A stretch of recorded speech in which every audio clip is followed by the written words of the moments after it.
Nebelbal Radio program ነው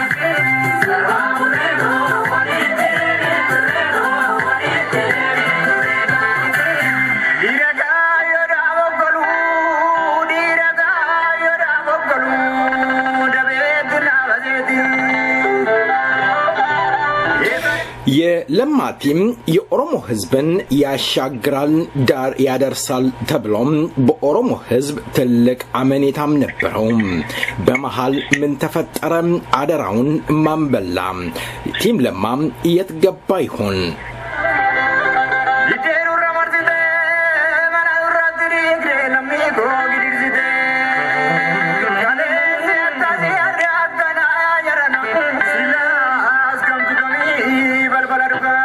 የኦሮሞ ህዝብ ትግል ዳር ደርሷል ከዚህ በኋላም በኦሮሞ ስም የሚያጭበረብሩት መቆም አለባቸው በኦሮሞ ህዝብ ስም የሚንቀሳቀሱ ድርጅቶች መክሰም አለባቸው ሲሉም ዶክተር ብርሃነ መስቀል ባንዱ ወቅት ከመሾማቸው በፊት ተናግረው ነበር ዛሬስ ምን ይሉ ይሆን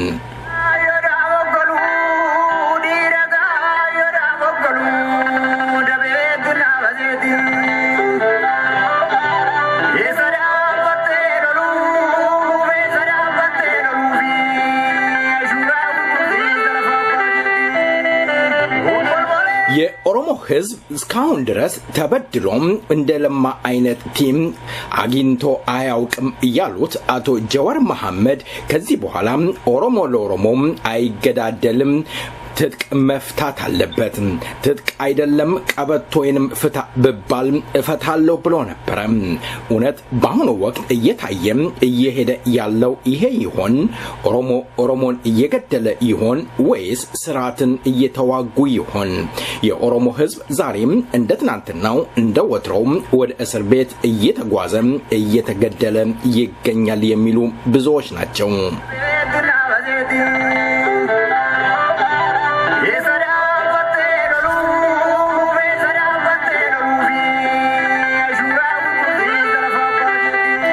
እውነት አፈላላጊም ጋዜጠኛም በመድረ ኢትዮጵያ ዛሬም እንደትናንትናው ይታሰራል ይደበደባል ጋዜጠኛ ደሱ ዱላም ደራሲና የዩኒቨርሲቲ መምህር ያዘው ከበበ እስካሁን ድረስ በእስር ቤት እየተንገላቱ ይገኛሉ በደላቸው ወንጀላቸው ምን ይሆን ብለን ብንጠይቅ የሚመልስልን አጥተናል አንዳንድ ጊዜ ቡራዩ ላይ ሲንቀሳቀሱ ፎቶ አነሱ የሚሉ አንዳንድ ፖሊሶች ይገኛሉ ጋዜጠኝነት ወደ እስር የሚያስገስ ከሆነ እውነት ተዳፍና የምትቀርበት ቀን ቀርብ ነው የሚሉም ብዙዎች ናቸው ሰላም ጤና ይስጥልኝ የተከበራችሁ የሰይፈ ነበልባል ራዲዮ አድማጮች እንደምሰነበታችሁ እንደምከረማችሁ ዛሬ እንግዳይ የቀርብ ያለው እንግዳም አቶ ጀማል ኢብራሂም ይሆናሉ ዛሬም እንደወትሮው የኦሮሞ ህዝብ ትግል የደረሰ ብለን እንጠይቃለን እናፈላልጋለን ቅድሚያ ዜማው አየር ላይ ቆያል እንግዳይን ይመለሳለሁ መልካም ቆይታ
ኢህአዲግ ፈርሶም ከተጨፈለቀ በኋላ ብልጽግና መንገድ ላይ በቅ ብሎም በሐዱዱን የሳተው ብልጽግና ከመፈጠሩ መጥፋቱም አነጋጋሪ ነው ይላሉ። የኢህአዲግ ባለስልጣናቶች ሲናገሩ ብልጽግና የኦሮሞ ህዝብ ሊቀበለው አልቻለም። ስለዚህ ፕላን ቢ የግድ ያስፈልገናል ሲሉ ይደመጣሉ። ምናልባት ፕላን ቢው ምን ይሆን ብለው ብዙዎች የሚጠይቁት ፕላን ቢው ምናልባት አቶ ለማ መገርሳ ይሆናል። እንግዲህ አቶ ጀማል ኢብራሂም ለቃለ መጠይቁ ፈቃደኛ ሆነው ስለቀረቡ በሰይፈ ነበልባል ራዲዮ ዝግጅት ክፍልና እንዲሁም በአድማጮች ስም ከልብ አመሰግናለሁ። እኔም በጣም ከልብ አመሰግናለሁ ለጋበዛችሁኝም እንዲሁም ደግሞ ለህዝባችን ለምታደርጉት አገልግሎት ከልብ ማመስገን ፈልጋለሁ። አመሰግናለሁ አቶ ጀማል ኢብራሂም። ወደ ውይይታችን እስኪ እንግባ። አቶ ጀማል ቤተሰብ ሁሉ ሰላም ነው? ሁሉ ነገር ደህና ነው አይደል? እስካሁን ድረስ ምንም ክፉ ነገር አልተሰማም። እንግዲህ አገር ቤትም ብዙም ይሄን ያህል ክፉ ነገር አይሰማም። ሆኖም ግን ሁኔታዎች ያው ያሳስባሉ። እስካሁን ደህና ነው። እርስዎ ያሉበት አካባቢ ኮሚኒቲ ወይም ባሉበት ስቴት ምን ያህል ህዝባችን ተጎዳ ይሆን? እስካሁን ድረስ በግልጽ የታወቀው በቁጥርም የታመመ ወይም ደግሞ የሞተ ሰው አልሰማሁም። I think everything is okay. እግዚአብሔር ጠብቆናል መሰለኝ። ወደፊትም ህዝባችን እንደጠብቅ ህዝቡም ራሱን እንደጠብቅ እንግዲህ በክረን መልእክት እናስተላልፋለን። በዚህ መልካም እግዚአብሔር ይጠብቃችሁ። ወደ ጥያቄ ያመራለሁኝ። አቶ ጀማል እንግዲህ ብልጽግናም ወይም ኢህአዲግ ብለው ይሻለኛል። ብልጽግና ብዙ ጊዜ ግርታን ይፈጥራል። በእነሱ ቋንቋ ለመጠቀም በአሁኑ ወቅት በስልጣን ላይ ያለው የኢትዮጵያ ባለስልጣን ወይም መንግስት የስልጣኑ እርከን የእርስ በራሱ የመመታታትና በኢትዮጵያ ህዝብ ላይ ቪዥታ ፈጥሯል። እንደዛም ቪዥታን ፈጥሮ ጠንካራም አይደለም የሚሉት ነገር አለ። እውነት የኢትዮጵያ መንግስት ጠንካራ አይደለም? ጠንካራ ስላልሆነ ኢኮኖሚው ወድቋል፣ ሰላም ጠፍቷል፣ እንዲሁም ወንብድና በስቷል የሚሉ ብዙ ናቸው። እውነት የኢትዮጵያ መንግስት በአሁኑ ወቅት ጠንካራ አይደለም? የስልጣን እርከናቸው ራሱ ግራ የሚያጋባ ይሆን? በጣም አመሰግናለሁ። እንግዲህ አሁን ያለውን የኢትዮጵያን የመንግስት ሁኔታ ወይም የአስተዳደር ሁኔታ ለመመልከት ባለፉት አመታት ሲደረጉ የነበሩ የትግሎችን መቃኘቱ በጣም አስፈላጊ ይመስለኛል።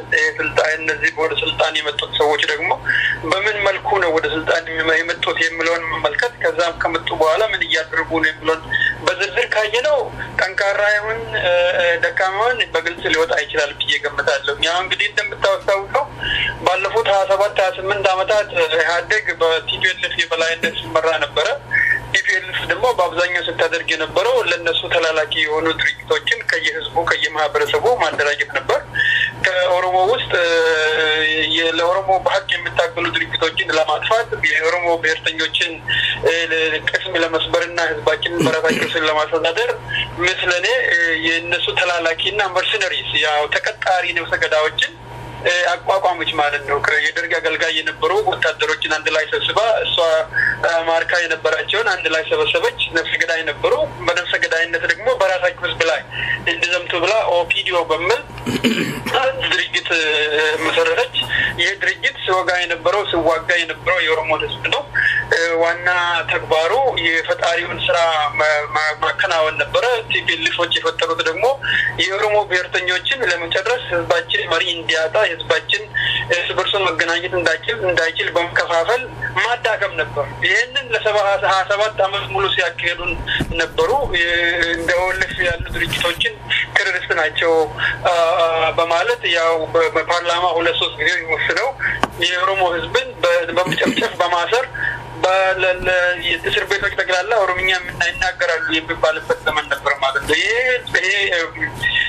ሁኔታ እጅግ በጣም ሲመረው ህዝቡ ከኢኮኖሚውን ተጠቃሚ መሆን ሲችል እስር ቤቶች ሁሉ በኦሮሞ የተሞሉ ሲሆኑ የፍንፍኔ ጉዳይ ፍንፍኔ ሰፋች 100 ኪሎ ሜትር በየአቅጣጫው የኦሮሞ መሬት የአበሲኒያ ባለሀብቶች መከራመት ሲጀምሩ በአፋን ኦሮሞ የተማሩ ተማሪዎች ምንም የስራ እድል ማግኘት ሳይችሉ ሲቀሩና በራሳቸው ቋንቋ መማር ራሱ ለነሱ የሥራ ማጣት ዋና ምክንያት ሆኖ ሲቆይ ኦሮሞ ራሱን በራሱን ከማስተዳደር ይልቅ በሌሎች በመስለኔዎች በእነዚህ በኦፊሶች መተዳደሩ ህዝቡን እጅግ በጣም እያስከፋ ወደ ከዚህም በተጨማሪ የነበረው መንግስት የሃይማኖት ነጻነትን በመቀማት በኦርቶዶክሱም የፈለገውን የራሱን ካድሬ እያስቀመጠ ጳጳሶቹን ተመጀታቀው ህዝቡን የሚያስፈራሩ የሆኑበት በሙስሊሙ በኩል ደግሞ ከውጪ አምጥቶ የሙስሊሙ ማህበረሰብ በራሱ ነጻነት በሃይማኖት በነጻነቱ እንዳይኖር እየተደረገበት በጣም አሰቃቂ ሁኔታ ነበር ማለት ነው።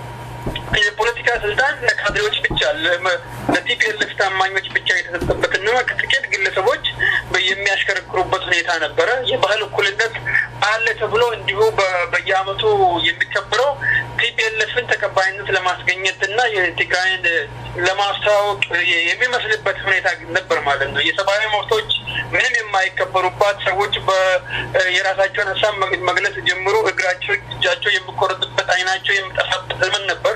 የፖለቲካ የትምህርት ፖሊሱ በጣም ተዘበራርቆ ትምህርት ውጤት ጥራቱ በጣም የወደቀበት ዘመን ነበረ። የፖለቲካ ነጻነት ያልነበረበትና ሰዎች መደራጀት የማይችሉበት እነዚህ ሁሉ ውጥንቅጦች ባለፉት የኢህአዴግ አስተዳደር ስር የነበሩ ነገሮች ናቸው። እንግዲህ ህዝቡ በጣም ሲያንገሸግሸው ኦሮሚያ ደግሞ የኢትዮጵያ የፖለቲካ ማዕከል ስለነበረች የሚቀማውም ንብረት ከኦሮሚያ ስለሆነ የሚመዘበረውም ህዝብ የኦሮሞ ህዝብ ስለሆነ የኦሮሞ ህዝብ በጣም ሲያንገሸግሸው ወጣቱ በእንደዚህ ሁኔታ ከምንኖር ማለቅ ይሻለናል ብሎ በጠመንጃ በታንክና በእነሱ በታጠቋቸው መሳሪያዎች ፊት በባዶ እጃቸውን በመቆም የነበረውን ግፍ ለማስቀረት በጣም ታገሉ። በዓለም ላይ ታይቶ በማይታወቅ ሁኔታ ለ4 እና 5 ዓመታት ተከታታይ ዓመታት ቀን በቀን ታግለው የነበረውን የጭቆና ስርዓት ለዓለም አጋለጦት ያ ስርዓት ደግሞ ተገፍቶ እንዲወድቅ ተደረገ ማለት ነው። እንግዲህ ያ ስርዓት ሲወድቅ በጣም አስቸጋሪ የሆነ ሁኔታ ውስጥ ገባ የኦሮሞ ትግል። ምክንያቱም ውጪ ኃይሎችም እንደው አቶ ጀማል ወደ በኋላ እንመለስበታለን። የኔ ጥያቄ በአሁኑ ወቅት በስልጣን ላይ ያለው ብልጽግና ወይም በዶክተር አብይ የሚመራው መንግስት የስልጣን እርከናቸው ግራ የሚያጋባ ልፍስፍስ እንደሆነ ይነገራል። እውነት ያሁን በስልጣን ላይ ያለው የብልጽግና ፓርቲ ሀገር መምራት አልቻለም? ሰዎች ወይም አንዳንድ ፖለቲከኞች ሲተነትኑ በስልጣን ላይ ያለው መንግስት ያሁኑ መንግስት ኢኮኖሚን መቆጣጠር አልቻለም፣ ሰላም ሊያሰፍን አልቻለም። ስለዚህ ውንብድና በስቷል፣ ልፍስፍስ ነው፣ ጥርስ የሌለው ነው፣ ለሱ የሚመቸውን ብቻ ያግበሰበሰ የሚገኝ ፓርቲ ነው፣ ድርጅት ነው ወይም የሀገር መሪ ነው ይላሉ። እውነት ነው? ይሄን ነገር ስማሙበታል? በጣም እስማማበታለሁኝ። እንግዲህ አሁን ቅድም የተናገርኳቸው ነገሮች የነበረውን መንግስት የነበረውን መዋቅር ህዝቡ ናደው ኢህአዴግ ተመርጦ ማለት ነው ባለፉት በ2015 ተመረጥኩ ብሎ 99% አግኝቻለሁ ድምጽ ካለ በኋላ እንደ ፕሬዝዳንት ኦባማን የሚመስሉ ሰዎች ሁሉ የኢትዮጵያ መንግስት በዲሞክራሲ የተመረጠ ነው በጉልበት ገፍቶ የሚጥለውን ሁሉ እንቃወማለን ካለ በኋላ ባራክ ኦባማ ራሱ በሚያሳፍር ሁኔታ ህዝቡ 6 ወር ባልሞላ ጊዜ እንቅስቃሴ ጀምሮ መንግስቱን አንበረከከው። አሁን የተንበረከከው መንግስት እንግዲህ በጣም ተከፋፈለ ማለት ነው። ኦፒዲዮ ራሱ ተከፋፈለ፣ ወያኔ ራሱ ተከፋፈለ፣ ኢፒአርዲኤፍ ራሱ ተከፋፈለ፣ በአማራ በኩል የነበረውም ተከፋፈለ። በህዝቡ ውስጥ ወደ ህዝብ መጠጋት የሚፈልጉና ወደ ህዝብ መጠጋት የማይፈልጉ ሰዎች በስልጣን ላይ ለመቆየት ሲሉ እርስ በርሳቸው ሲባሉ ስለቆዩ በህዝቡ ያለው መንግስት ተንበረከከ። በጣም የወደቀ መንግስት ሆነ ማለት ነው። አሁን እዚህ ጋር ነው የስትራቴጂ በጣም ስህተት የነበረው በኢትዮጵያ ውስጥ። የስትራቴጂው በጣም ስህተቱ ምንድነው? እነዚህ ስልጣን ላይ የነበሩ ሰዎች አገሪቷን ሊያሻግሩ ይችላሉ፣ ወደ ዲሞክራሲ ሊያመጡ ይችላሉ የሚሉ ከውጭም ከውስጥም ካድሬ ያገኙ እና የኦፖዚሽን የፖለቲካ ተፎካካሪዎቻቸው በካድሬዎች የበላይነት በጥቂት ያው በድርጅት ውስጥ ያልነበሩ በግለሰቦች የፖለቲካ ድርጅቶች ሁሉ በ27 ዓመቱ ዳሽቀው ስለነበረ ወደፊት መምጣት ስላልቻሉ ይሄ የአደግ ይቀጥል የሚል አይነት ዜማ ተዜመ። የዛን ጊዜ ተሰርቶ ለጨፍጫፊዎቹ ለነፍሰ ገዳዮቹ ስልጣን እንዲተላለፍ ተደረገ። አሁን ያለው መንግስት የጨፍጫፊዎቹ መንግስት ነው። የመዳከሙ ደግሞ ዋናው በህዝብ ዘንድ ተቀባይነት አልነበረው። ተቀባይነት ከመኖሩም በላይ ደግሞ እርስ በርሱም እየተባላ ነበረ ከዛ በኋላ የዶክተር አብይ ተከትለው ስትራቴጂ ደግሞ የወደቀ የበሰበሰ ህዝቦች ሲታገሉት የነበረውን ያረጅ ያፈጀ አስተሳሰብ ስለሆነ እርስ በርሱም እንደገና በተጨማሪ ተከፋፈለ ማለት ነው አሁን ያለው መንግስት የግለሰብ መንግስት ነው የዶክተር አብይ መንግስት እንጂ የድርጅት መንግስትም አይደለም ድርጅትም የለም ማለት ይችላል የፒአርዲኤፍ የነበረውንም አፈራረሱት ኦፒዲዮንም አፈራረሱት ብልጥግናን ደግሞ በሰዎች ፍላጎት ላይ በጥቂት ሰዎች ፍላጎት ላይ እናንተ ሀብታም እናደርጋቸዋለን እናንተ ትከብራላችሁ እናንተ ትበለጽጋላችሁ የማህበረሰቦችን ፍላጎት ሳይሆን የምንፈልገው የግለሰቦችን ፍላጎት ማካበት ነው የሚለው ቀመር ይዘው መጥቶ አሁን ያለው መንግስት እንግዲህ ግለሰቦች ብቻ ለዘረፋ የተከማቹበትና የህዝብን ፍላጎት ምንም ነገር የማንንም ማህበረሰብ ፍላጎት የማይወክሉና ራሳቸውን ብቻ ለጥቅም ወክለው የተቀመጡ ሰዎች ናቸው እሱ ራሱ በጣት ላይ አስቀምጦ የሚያሽከረክራቸው ግለሰቦች ናቸው መንግስት የለም ማለት ይቻላል ባውኑ መልካም እንደው እንደ ቀልድ የሚቀለድ ነገር የሆነ ሶሻል ሚዲያ ላይ ያየሁት 2011 መደመር 2012 ተራራቆ የሚል መጣ ያሉ ሲያወጉ ለማንበብ ወይም ለመስማት ይችላል አቶ ጀማል ብልጽግና ፓርቲ በተለይም በኦሮሞ ህዝብ ዘንድ ተቀባይነት በማጣቱ የመንግስት ባለስልጣናቶች እየተዋዩበት ይገኛሉ እንደ መንግስት ባለስልጣናት አባባል ከሆነ እቅድ 2 ወይም እቅድ ቢ ለመጠቀም እንገደዳለን የሚሉ ሰዎች አሉ ምናልባት ብዙዎች የሚተነትኑት የሚናገሩት ነገር የሚያወጉት ይሄ እቅድ 2 ወይም እቅድ ቢ አቶ ለማ መገርሳ ኦፒዲዮን ይዘው ወጥተው እኛም ድሮ ብለን ነበር አላማውን አልጣለም የኦሮሞ ህዝብን አልከዳም የሚል ነገር ይዘው ወጥተው የአክቲቪስቶቻችንም ከኋላ አጅበው ዳግመኛ የኦሮሞ ህዝብን ስለልቦና መሰወር ወይም ማታለል ይቻል ይሆን ይህ ከሆነ የኦሮሞ ህዝብ ምን ይጠበቅበታል ምን ማድረግስ አለበት በጣም ጥሩ ጥያቄ ነው እንግዲህ ባለው ያለፉት 2-3 አመታት በተለይም 5 አመታት አንድ ላይ ብንመለከተው የኦሮሞ ህዝብ በጣም ተጭበርብሯል እንደበረበርም ደግሞ በፕላን ነው የተሰራበት ማለት ይቻላል እነዚህ አቶ ለማሙኑ አቶ ዶክተር አብይና ሌሎች የቲፒኤልኤፍ ካድሬዎች በራሳቸው ወቅት ለ27 አመት ሙሉ በጣም ታላቁን ቁንጮ የነበረው የደህንነት አካል ነበሩ ኦሮሞዎችን ሲያስፈጁ ሲያሳስሩ ሲያስገድሉ የነበሩ ሰዎች ናቸው እንግዲህ በኢትዮጵያ ውስጥ ሀቅ ይጣላል በእውነት ላይ የተመሰረተ ፖለቲካን ማህበረሰቡም ራሱ እንዲጠላ ያደረገው ይመስላል እና እውነት ስትናገር ሰዎች ያንገሸግሻቸዋል ምክንያቱም የማጭበርበር ፖለቲካ ነው ኢትዮጵያ ውስጥ ብልጠት እንደ እድገት እንደ አዋቂነት የምታየው አሁን ኢትዮጵያ ውስጥ አንድ ሰው ፖለቲከኛ ነው የሚባለው በጣም የሚዋሽ በጣም የሚዘርፍ በጣም የሚገል ከሆነ ነው የምታየው ይሄ ነገር በጣም እጅግ በጣም መጥፎ ነው ሀገሪቷን እንዳታድግ ሰዎች ሰው ሆነው ተገብሮ መኖር እንዳይችሉ ካደረገው ነገሮች ትላልቅ ነገሮች አንዱ ይሄ ባህል ነው የፖለቲካ አስተሳሰብ ማለት አቶ ለማ በሸፍጥ በጣም ከዶክተር አብይ የሚበልጡ ሰው ሆኖ ነው ታየኝ ለኔ ለሰዎች ምናልባት ለሰዎች በሌላ ትርጉም ሊሰጡ ይችላሉ ለምን ብትለኝ ዶክተር አብይ ስልጣን ከያዘ ጊዜ ጀምሮ ግልጽ በወጣ መንገድ የድሮን የነምንለትና የኃይለሥላሴን የጨፍጫሾችን መንግስታት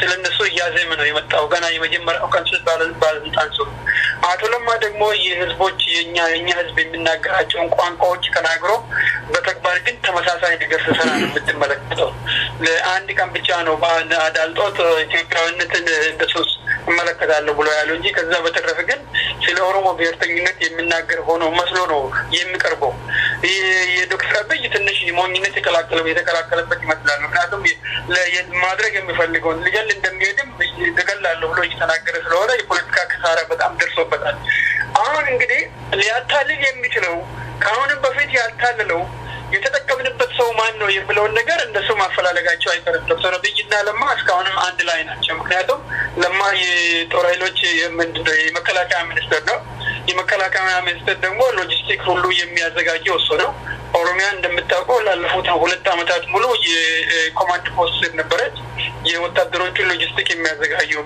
ምግብ የሚያዘጋጅ የመከላከያ ትራንስፖርቴሽን የሚያዘጋጀው ልብሳቸውን የሚያዘጋጀው ከቦታ ቦታ እንዲንቀሳቀሱ ሁኔታዎችን የሚያመቻቸው የመከላከያ ሚኒስትሩ ነው። ለማ ባለፉት የኮማንድ ፖስት አስተዳደር ውስጥ አንድን ቀን ተቃውሞ ወታደሮች እንደዚህ ተንቀሳቅሰው ህዝብ መግደል የለባቸውም፣ ማሰር የለባቸውም፣ መጨፍጨፍ የለባቸውም ብሎ ሲናገር አልሰማንም። እንግዲህ እሱ በአፍ ዝም ብሎ በተግባር ላይ የሚያውለው ፖሊሲ ደግሞ ያው የዶክተር አብይ ነው። ልዩነት የላቸውም። የዶክተር ለማ ልዩነቱ እንዳልኩት እንግዲህ እንዳይታወቅበት በጣም በብልጠት ነው ህዝባችንን እያሞኘ እስካሁን ተሰራ የነበረው። ባለፈውም ጊዜ ደግሞ ከብልጥግና እንደሚቃረን አድርጎ አስመስለው ቪኦኤ ላይ አንድ ቀን ተናግረው ከዛ ወዲህ ምንም ያለው ነገር የለም።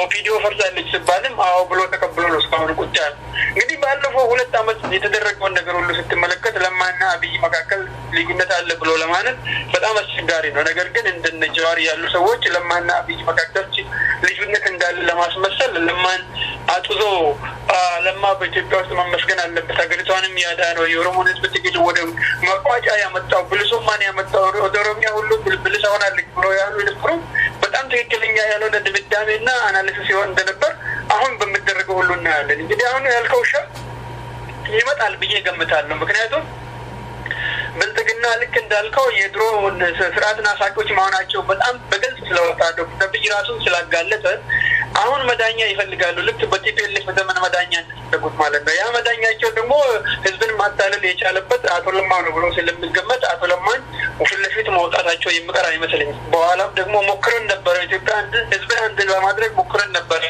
እንግዲህ በብልጥግና በኩል ስላልተሳካልን ህዝብ መንገዳችንን ቀይረናል። አሁን ደግሞ ከብልጥግና ወደ ሌላ የፓርቲ ስም ይቀይሩና አቶ ለማ ወደፊት አምስተው ወደፊት አብረው ሊጓዙ ይችላሉ ብዬ እጠረጥራለሁ። አብረውም ካልተጓዙ ደግሞ ያው መንገዳቸው በተግባር አንድ ይሆንና በአፍ ብቻ የሚለያዩበት ህዝብን የሚያታልሉበት መንገድ ይመጣል ብዬ ነው የምገምተው።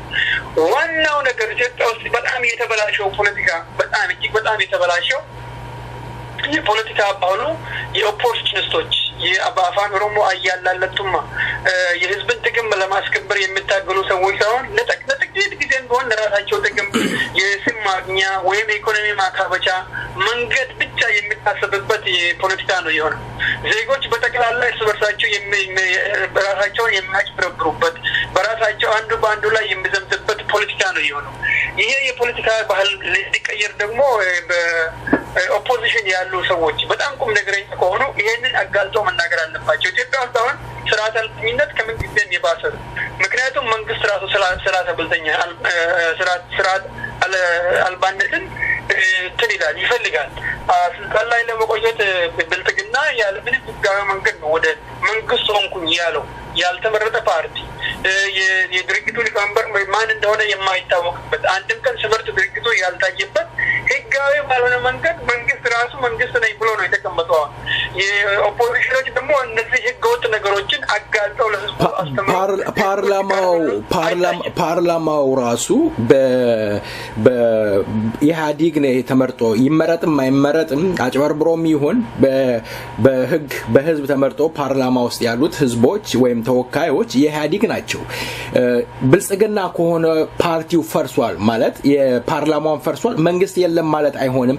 እንደው ከዚህ ጋር ላያይዝና ልጠይቆት እንደው አቶ ጀማል ወደ ሙዚቃ ረፍት ከማድረጋችን በፊት በአንዱ ወቅት የኦሮሞ አክቲቪስት የሆኑት ወይም ፖለቲካ ተንታኝ ልበላቸው ዶክተር ብርሃነ መስቀል ሌሎቹ ፓርቲዎች የብሔር ወይም የክልል ስለ ክልል ብቻ የሚያቀነቅኑ ናቸው፣ ኢትዮጵያዊነትን የሚያቀነቅነው ደግሞ ስለ ኢትዮጵያ የሚያቀነቅነው ሰፋ አድርጎ ህዝቦችን አንድ አድርጎ ለማስተዳደር የሚንቀሳቀሰው ከዶክተር አብይና ከለማ መገርሳ ፓርቲው ውጪ የለም። የኦሮሞ ህዝብ ትግል ዳር ደርሷል። ከዚህ በኋላ የኦሮሞ ህዝብ የሚታገልበት ነገር የለም። በኦሮሞ ስም የሚንቀሳቀሱ ፓርቲዎች መፍረስ አለባቸው፣ ማጭበርበራቸው ማቆም አለባቸው ብለው ነበር። በአሁኑ ወቅት የኦሮሞ ህዝብ ጥያቄ ዳር ከደረሰ እነዚህ ፓርቲዎች ለምን ያስፈልጋሉ? ለምንስ እናንተ የፖለቲካ ተንታኞች ለምን ሁሉ ጊዜ እኛ ካልመራን እኛ ካልዘወር ነው ብላችሁ ድምጻችሁን አጉልታችሁ ትናገራላችሁ? እኛ ካልመራ ይመራል የሚል ነገር አይጥቅ ሰጥ ይመስለኛል ምክንያቱም መምራት ሰው አሁን ባለው ሁኔታ ራሱ ልግለጽና በጣም ባጭሩ ለዶክተር አብይ ተገዢ ከሆንክ እውቀት ማያስፈልግ አሁን ያለው ሁኔታ ነው ሪያሊቲ ነው ነገር ለዶክተር አብይ ታዛዥ መሆን ከፈለክ እነሱ የሚወርውርልህን ነገር መውሰድ ከፈለክ አሁን ራሱ ስልጣን ማግኘት ይችላል አይተህ እንደሆነ በቅርብ ጊዜ ከውጭ እየመለሱ ስልጣን የሚሰጣቸው ሰዎች 12ኛ ክፍልም ያላጠናቀቁ እንደ በውጭ በኩሊነት ተዳደሩ የነበሩ ሰዎች ናቸው በአብዛኛው የተማሩን የኦሮሞ ክፍል አይፈልጉትም ምክንያቱም መንግስቱ ራሱ የማህይሞች ስብስብ ስለሆነ የተማረ ሰው ሲጠጋቸው በጣም ይጠላል በጣም ስለምጠላ ዶክተር አብይ ራሱ የተማረውን ሰው እንደተናንቆ በትንሽነት ሲናገር አይታል ፕሮፌሰሮች ናቸው ናነን የሚሉ የፖለቲካ ፕሮፌሰሮች ናቸው የሚሉ የኢኮኖሚክስ ፕሮፌሰሮች ናቸው የሚሉ አዋቂዎች አይደሉም እነሱ ገንዘብ መስራት አይችሉበትም መስራት የነበረባቸው ገንዘብ ነው የሚል እንግዲህ እነሱ በገንዘብ ብቻ ነው የሚያምኑ ይሄ የማህይማን ስብስብ መሆኑ በጣም ግልጽ ነው ማለት ነው የሚኮፈሰውም እነሱ ማበረታታት የሚፈልጉትም ትምህርትንም ድሮፕ አውት የሆነው ሰው ይሻላል ፕሮፌሰር ከሆነ የበለጠ የድሮፕ አውት ትምህርት አቋርጦ የወጣና በኩልነት የሚተዳደርና በዛ መንግስት በዚህ ገንዘብ ያካበተ ሰው ይሻላል የሚል አይነት አስተሳሰብ ያለው መንግስት እንግዲህ ከነዚህ ሰዎች ጋር የፖሊምን መስራት የምትችለው መዋሸት እንደነሱ ማለት ነው ለመዝረፍ ካለድክ በስተቀር እውነት ላይ ተመስርተ የምትሰራው ነገር የለም ብትፈልግ ግን እንደነሱ መዝረፍ ቢፈልግ ግን ምንም እውቀት የማያስፈልግና ልክ ሌሎቹ በባዶ ቀረፍቶ ለነሱ እንደምደቁሱ ሆነ ስልጣን ማጥቻል አሁን ያልከው ቅድም ያነሳው የዶክተር ብርሃነ መስቀል አባባል ኢትዮጵያ ውስጥ እንግዲህ ያለው ሁኔታ ኢትዮጵያ ከተፈጠረችበት ጊዜ ጀምሮ የህዝቦች እኩልነት የለም በአንድ ማህበረሰብ ውስጥ እኩልነት የለም ባይዘይ አማራ ውስጥ እኩልነት የለም ትግራይ ውስጥ እኩልነት የለም እንኳን በማህበረሰቦች መካከል ማለት ነው ምክንያቱም ሀገሪቷ የተመሰረተችው በሁለት ዋና ፒላር በሆኑ አስተሳሰቦች ላይ ነው አንደኛ ስልጣን ስትይዝ ብላ ነው የኢትዮጵያ የመንግስት አስተዳደር ሲሾም ያልበላ ሲሻር ይቆጨዋል ስለዚህ ስልጣን ስትይዝ ምን ጊዜም ህዝቡ ያለውን ነገር መቀራመት አለብህ አንተ ሀብታም መሆን አለብህ ሁለተኛ ደግሞ ስልጣን ስትይዝ አትከሰስም ሰማይ አይታረስም ንጉስ አይከሰስም ስልጣን የያዘ ሰው ኢትዮጵያ ውስጥ ምን ጊዜም እንዳይነካ በፊሎሶፊው ተቀምጧል ማለት ነው አሁን ዶክተር አብይና ለማ ስልጣን ከያዙ በኋላ ስለነሱ የሚናገር ሰው በጣም ጥቂት ስልጣን ለመያዝ ከፈለክ እነሱ መጠጋት ብቻ ነው ማለት ነው የሚያስፈልገው ስለዚህ እነዚህ ካድሬዎች እንደ ዶክተር ብርሃነ መስቀል ያሉ ሰዎች ስልጣን ማለት ነበር የፈለጉት እዚህ አሜሪካ ሀገር ሆኖ ስራ መስራት ስላልቻለ ሁኔታዎች ስላልፈቀዱለት ስራ መስራት ስለፈለጉ የዶክተር አብይ አሽቃባጭ ለመሆን የፈለጉ ሰዎች ሁሉ ወደ ሀገር ሄዱ አብዛኛዎች የዶክተር አብይና ለማ ማለት ነው የኢትዮጵያ ህዝቦችና የኦሮሞ ህዝብ ትግል ዳል ደርሶ ሳይሆን እነሱ ስልጣን እናገኛለን ወያኔ አሁን ተከፍታ ከስልጣን እየሄዳለች ስለዚህ ህዝቡ የጣለውን መንግስት በአገር ውስጥ ያለው ህዝብ ከውጭ ተመለሰ ከአሜሪካ መጣ ከእንግሊዝ መጣ የሚለውን ሰው እንደ ደጮቹ ሁሉ የበላይነት አድርጎ ስለሚመለከተው እኛ ከተመለስን ስልጣን እናገኛለን ሀገር ውስጥ የነበረው ሲዳማና ሲቆስል የነበረው ህዝብ የኛ አይነት ኢሜጅ የለውም ከፈረንጅ ሀገር የመጣ ስላልሆነ ስልጣን ይሰጠናል በሚል ነው ሁሉም ተከራክረው ወደ ሀገር ሄዱ ነገር ግን ዶክተር አብይ የራሱ ፕላን ስለነበረው ከሁሉም ምንም ከማያውቁት ውስጥ ምንም የበለጠ ደግሞ እውሮቹን ደንባራዎቹን መለመለና ሌሎቹን አባረራቸው ዶክተር ብርሃነ መስቀል አባባል የዶክተር አብይን ለማስደሰት ነው ከአሁን በኋላ የኦሮሞ ህዝብ ትግል ጫፍ ላይ ስለተደረሰ ከኦፒዲኦ ሌላ ምንም ለኦሮሞ የሚበጅ የለም እነዚህ ብሔርተኞች ኢትዮጵያን ለማፈራረስ የመጡ ምንልክና ጎበና የሰራልን ነገር የሚያፈርሱ ሰዎች ናቸው መጥፋት አለባቸው ብሎ ስል ሰምቼዋለሁ እኔ አሁንም አይ ቲንክ በዛው የሚያም ይመስለኛል ባለበት ጊዜ ከስልጣን ካባረሩት ወዲህ የተጻፈውን ጽሑፍ አይቼ ስለ ኢትዮጵያ ነው ማውራት ያለብኝ የሚል አይነት ሀሳብ ነው ያለው እኔ በቅርብ አውቀዋለሁ የዶክተር ብርሃነ መስቀል እና ብዙ ጊዜ ተነጋግረናል የዶክተር ብርሃነ መስቀል አስተሳሰብ ያው የአህዳዊ ሰዎችን አመለካከት ነው ያለው እንደውም ዶክተር ብርሃነ መስቀል የሚያምነው ጎበናና ምንልክ ኢትዮጵያን ለኛ ሰርተው አስረክበውናል ከዚህ በተቃራኒ የነሱን ሰዎች ምንልክና ጎበናችን ለማጣሸት የሚሞክሩት ኢትዮጵያን የሚጥሉ አረመኔው የኦሮሞ ብሔርተኞች ናቸው የሚል አስተሳሰብ ነው ያለው በግል ካነጋገርከው እንሰማል ከዚህ በተጨማሪ ደግሞ የዶክተር አብይን ፖሊሲ የሚከተል ሰው ነው የዶክተር አብይ ፖሊሲ ምንድነው ኦሮሞን ከፋፍሎ በጎሳ በአካባቢ በሃይማኖት ተካፍሎ ኦሮሞዎች አንድ ላይ እንዳንተባበሩ የሚያደርጉ ሰዎች ፖሊሲ ነው ያለው ዶክተር ብርሃነ መስቀል ይሄንን የሚከተል ሰው ነው በተለይም ደግሞ በመጫና በቱለማ ኦሮሞዎች መካከል ልዩነትን ለማጥፋት እጅግ በጣም ቀንቀልን የሚሰራ ሌሎች የቱለማ ልጆችን ወለጋዎች መጥፎ ናቸው ብሎ ለማስተማር የሚሞክር ጎበና የቱለማ ሰው ስለሆነ ወለጋዎች ለጥቂጠሉናል ብሎ ያለለ ፕሮፓጋንዳ የሚረዳ አይነት ሰው ነው ይሄንን ደግሞ ዶክተር አብይ እንደዚህ አይነት የፖለቲካ ይፈልጋል ለዚህ ነው መጀመሪያው የሱርን ክራይቴሪያ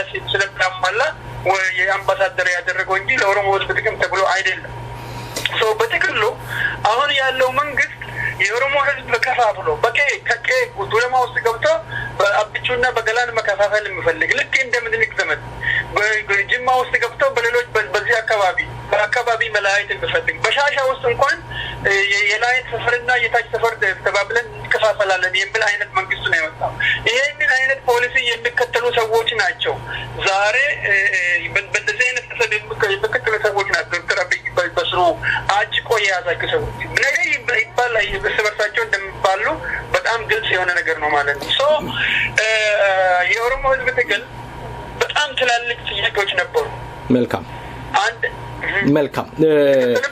መልካም አቶ ጀማል እንግዲህ በዚህ ዜማ ረፍት እናርግና ወደ ሌላው ጥያቄ እናመራለን የኦሮሞ ህዝብ ትግል ከምን ደረሰ ይሄንን ጥያቄ ስናነሳ መላሾቹ የኦሮሞ ህዝብ እየበሰለ እየጠነከረ ወደፊት እየገሰገሰ ነው ይላሉ እስከ ምን ድረስ ይበስል ይሆን 150 ዓመት ድረስ ያልበሰለ ትግል መቼ ይበስል ይሆን የኦሮሞ ህዝብ ትግል ዳር ማቆሚያው ወይም ማብቂያው ምን ይሆን መልካም ቆይታ ዜማው አየር ላይ ያለ ሰላሙቱማ ከሳን መከምና ተቹያ ሰባ መከማል ጎዳ እርከን ከበተም እርከና ለፈምኔ ሲዳና በቴፊ ከላ ተለርከኔ ዱቡን ጎቱታ ከሌሰ ደምኔ ሰላሙቱማ ከሳን መከምና ተቹያ ሰባ መከማል ጎዳ እርከን ከበተም እርከና ለፈምኔ ሲዳና በቴፊ ከላ ተለርከኔ ዱቡን ጎቱታ ከሌሰ ደምኔ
makobi makor male garase tani abdan tabattu ya makobi makor male akuma vete chutali akuma vete churagi erontu male ya makobi makor male akuma vete chutali akuma vete churagi erontu male odoro modai ayo doro modai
የኢትዮጵያ ሚኒስተሮች የኦሮሚኛ ቋንቋን የብሔራዊ ቋንቋ ለማድረግ አጸደቁ ከተባለ ድፍን 6 ወር አለፈ። መልስ የለም። የኦሮሞ ህዝብ እንቅስቃሴ ሲጀምር ወይም አንድ ነገር ኮሽ ሲል ኦሮሞን ለማታለል ኦሮሞን አፍ ለማዘጋት የማይቆፈር የማይጎተት አጀንዳ የለም። የኦሮሞ ህዝብም አንዳንዱ አብሮ ያጨበጭባል፣ እውነት መስመስሎም አብሮ ይጨፍራል። የኦሮሞ ህዝብ ትግል እስከመቼም እንደዚህ ቀጥል ይሆን? የኦሮሞ ህዝብ ትግል ከምን ደረሰ? የት ነው ያለው? አቶ ጀማል፣ የኦሮሞ ህዝብ ትግል ከምን ደረሰ? ለምን ለውጤት መብቃት አልቻለም? ለውጤት እንዳይበቃ ያደረገው ችግር ምን ይሆን?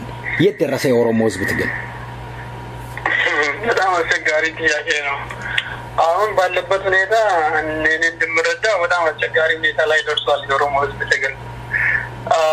በተለይም ከ2014 እስከ 18 የነበረው ሁኔታ ስትመለከት እጅግ በጣም ተስፋ የሚሰጥ እጅግ በጣም ደግሞ ማቹር ያደረገ የኦሮሞ ህዝብ ፍላጎት ሊሟላ የሚችልበት አይነት የወጣቶች እንቅስቃሴ ነበረ። የኦሮሞ ወጣቶች እንቅስቃሴ ከሀገር ውስጥ ባለው ሁኔታ በጣም ያልተደራጀ የተደራጀ የፖለቲካ ኦርጋናይዜሽን ስላልነበረና በጣም ቆራጥ በሆኑ ወጣቶች ብቻ የሚመራ ስለነበር በመሀከል በአጭበርባሪዎች ተንተን ሆነ ማለት ነው። ያው ተወሰደ። አሁን ያለው ሁኔታ ደግሞ ላለፉት 50-60 አመታት የኦሮሞ ህዝብ ሊታገል ከነበረው ዓላማ በተቃራኒ ነው። ባለፉት 2 አመታት የተካሄዱ ነገሮች ሁሉ የምትመለከተው እንኳን አንድ የኦሮሞ ግለሰብ ቀርቶ ወይም ደግሞ ከሌሎች የተጨቆኑ ማህበረሰቦች የመጣ ግለሰብ ቀርቶ አማራ እንኳን የአማራ የሆኑ ሰዎች ምንልክን የሚደግፉ ሰዎች ራሳቸው ምንልክን እንደ ጨፍጫፊ መመልከት ከጀመሩበት የህዝብ ትግል ከደረሰበት ሁኔታ አንስቶ ነው ዶክተር አብይ ወደ ኋላ ሀገሪቷን መልሶ ከ150 ዓመት በፊት የነበረ ሁኔታ ለማምጣት የታገለው የሰውየውንም ስም በማምጣት የእንትኑን ፓላሱንም በማሳደስ ኃይለ ሥላሴን ከሞት በማንሳት ሐውልት በመስራት ኢትዮጵያ ከአሁን በፊት የነበረችበትን የአዘቅት ሁኔታ እንደ ትልቅ ነገር በመመልከት ወደ ኋላ መልሶ በህዝቦች መካከል ቅራኔ እንዲፈጠር አደረገ ማለት ነው። በአማራና በኦሮሞ መካከል በጣም ስበስ መጠራጠር የተጀመረው በአብይ ጊዜ ነው። ካለፉት ጊዜ አመታት ወዲህ ማለት ነው። በሃይማኖቶች መካከል ግጭቶች በጣም እየተበራከቱት በአብይ ጊዜ ነው።